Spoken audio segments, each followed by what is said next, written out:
Hello mga sir. So Sir Son saw this pineapple farm sa Polillo Island and he wanted to open a booster pack with this great background.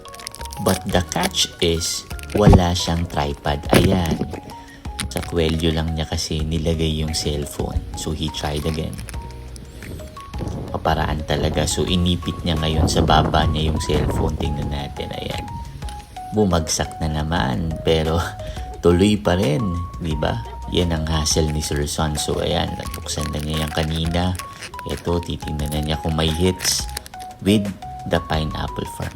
Sa dami ng mata ng mga pinya dito, makapull kaya tayo o makakita ng hit. Pero believe talaga kami sa persistence si Sir Son.